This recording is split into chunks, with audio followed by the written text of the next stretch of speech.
Yo, what's up, everyone? Garrett or Thievin here. Today, I wanted to discuss album sales and if they actually matter anymore. So, today, I wanted to start it off with explaining to you what album sales mean and how they work. So, album sales, how they work is after 1,500 streams of a single song, that counts as an album sale on whatever platform. SoundCloud, Spotify, Apple Music, all of that shit counts as an album. Um, so actually, I don't think SoundCloud, but everything else, yes. Um, so if you get 1,500 streams, you gain an album sale. That's why uh, that's why Old Town Road gets things like RIAA, like platinum awards, because nobody's actually buying Old Town Road. Old Town Road probably been bought by like 100,000 people maximum, but I think it's been certified platinum like 6 times. So with that being said, I wanted to discuss why album sales do matter in certain instances. Billie Eilish, uh, and I want to kind of show y'all how streams don't really make anyone any money. It seems like people have this skewed image of streams that they make people money. So if I type in 1,500 streams, which is how many streams it takes to get one sale of a song, an album. If you get 1,500 streams on a song, that counts as buying a song. So if you get or that counts as buying an album. So if you get 1,500 streams on a song, that counts as the album being bought. So, with that being said, on Apple Music, 1,500 streams brings you in $11.03. Tidal, $18.75. Tidal is closer to how much an album actually costs. That's actually a little over how much the average album costs. Apple Music, not at all. Spotify, not even close. $6.56. Spotify is actually horrible if you want to make money as a musician, even though I use it the most. So, let's go down the line of people that succeed and also use streaming to their advantage versus people that don't. Billie Eilish, for example, came out with 313 streams and 170,000 pure sales. Whenever her newest album debuted, that's the first week sales. So on Spotify, 313,000 comes out to 1,367 US dollars. Apple Music, 2,300, and Tidal, 3,912. So comparatively, you can compare that to $313,000 if you bought it, which I think that the average album is going to come out to about $15. That's $4,695,000. So that's nothing comparatively. This is why streams have kind of, whenever you get a record label, whenever you get a record deal, you're not getting money. You know what I mean? You're not getting actual cash. They're giving you a loan to go buy promotion, to go buy features, to go get a producer. They're not giving you, that's why music gets upgraded whenever you get a record deal. You're not out here getting like this whole $10 million deal and like now you don't ever have to work again. Like, nah, bro, you get $10 million and now the record label says you have to make this many albums in this many years. Like, it's a whole thing. So that's why a lot of rappers need, and a lot of artists in general really need to start looking at the record deals that they're signing. So with that being said, Jesus is King had 264,000 streams and 109 pure sales. So that's still not very good comparatively. I think Jesus is King and Billie Eilish's effort are on the same par. 264 isn't going to give you shit. Now, Kanye West might have a bit of a better royalty playing with Tidal because he's obviously well connected with Jay-Z and he does a lot of title only shit on there. So Apple Music is $264,000. Spotify, $1,153, and title, $3,300. Again, really not shit. So then we look at how much that would give you comparatively if you bought it for about $15, which is the average price of an album, brand new, out of the works, $3,960,000. So, with that being said, I really do urge rappers and artists, whenever they do make their big break, to sell albums as a not only online, like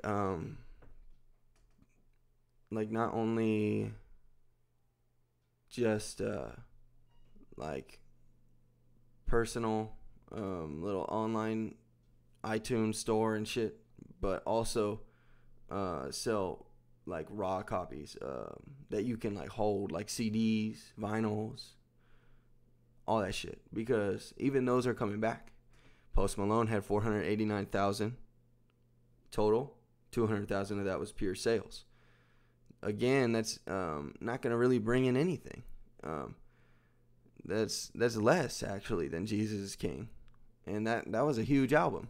But he did have 200,000 pure sales, which is pretty awesome for Post Malone. I wouldn't think that Post Malone would get well, actually that's not less, that's more, but that's less than Billie Eilish.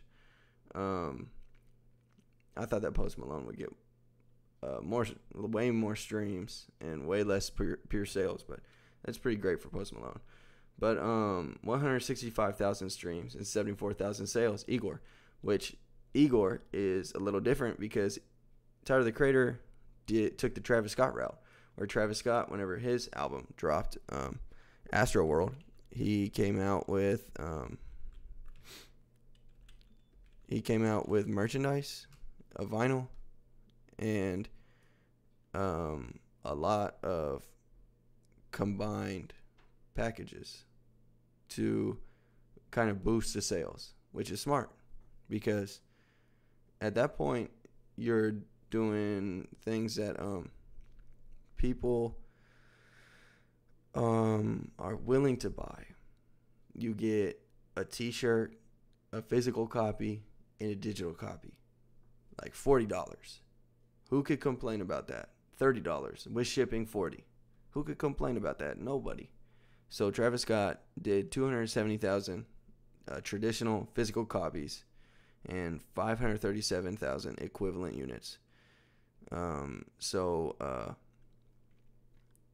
Actually, no, that's total. So 537,000 total the first week, 270,000 traditional units. So Travis Scott and Tyler the Creator and Kanye West, all these artists know what they're doing. I urge all artists to do physical copies along with streams, because, for example, Tool's Fear Inoculum debuted at 270,000 total, and 248,000 of that 270,000 were pure sales. So that's insane, because Tool, though, did like some crazy shit where they had like a CD that had like a digital thing that would pop up, and like it was insane. So I mean, they know what they're doing. Like I'm saying, CDs, vinyls, all this shit coming back. I have 7 records right next to me at all times whenever I'm recording. I love having a music collection, and I think that everybody should get into it, because it's a lot nicer being able to hold and see the vinyl spin whenever you're playing it, instead of just hearing it on your computer all the time. Because you're not a real fan unless you're helping pay for their food, helping them put food on their table, helping them put a roof over their head. If you're going to concerts, that's cool. If you're buying merch, that's cool. If you're buying CDs and vinyls, that's cool.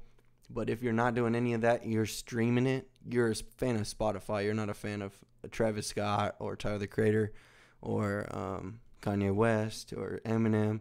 You're a fan of Spotify and Apple Music. So Tool Fear Inoculum, crazy debut. Lover by Taylor Swift, 870,000 in fucking streams and 679,000 in album sales. So, with that being said, here's the huge difference. Now that I have one that I can actually really show people the huge difference, Taylor Swift's Lover was most likely $15 on his drop. $10 million, $10,185,000 US dollars is what she got from Lover. And if you go and check the equivalent, which was, I think, 867,000, you're not even making that much. You're making a fraction. On Tidal, you make $10,000, $10,837.50. You're making $3,000 on Spotify, almost $4,000, $3,788, and on Apple Music, you're making $6,372. So you're not making any real cash doing streams. This is why I urge artists. Well, I don't urge anyone, but I really do think that artists should be doing physical copies and bundles. So those people, though, won't be affected by a loss in album sales. But because they're popping still, they're huge, obviously. They'll go on tour and sell out in like 10 minutes. So, but for example, Boosie Badass, who I'm sure a lot of you people have not heard of him in years. First week album sales of his newest album was, I think, 285 in streams. And 300 total. 300 total. So 15 people paid $15 for Boosie Badass's new album, which comes out to $225. Yeah. 285 translates to $209 on Apple Music, $1.25 on Spotify, and $3.56. Dude couldn't even buy dinner. With his streams. That's embarrassing. So Boosie Badass is definitely hurting from this, because he has some features on there. So he's definitely hurting from this. But someone that won't hurt from this is DaBaby. 145,000 streams, and 8K of those streams were raw sales. Or 145,000 total, and 8,000 of that was raw sales. So he definitely made some cash, because 8,000 it's not like a lot, honestly. It's really not, because if you really do the math on that, that's only 120,000, which, I mean, say whatever you want to say about that. But if we look at DaBaby's record deal, I'm pretty sure he has one. It's probably like $5 million. Well, I think his record deal is worth $2 million. So, I mean, I guess it's not anything crazy, but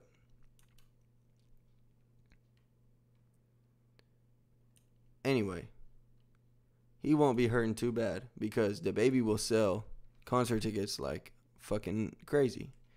So DaBaby won't be hurting. But someone that will also be hurting is Chance the Rapper. Chance the Rapper had 108K streams and only 27,000 pure sales. But that's nothing, because Chance the Rapper be doing all these charities, be doing all these crazy things. He just started a family. He's not going to be able to make any money off tours, because The Big Day is one of the worst albums a lot of people have ever heard. So with that being said, what I'm trying to say is I think that a lot of people like to say that they're fans, but now that I'm putting it in perspective, I don't think as many people are real fans as they think. They like to compete with people and try and be like, I'm the biggest fan of said artist because I know every song. But do you have every album on CD? Have you gone to a concert of that artist?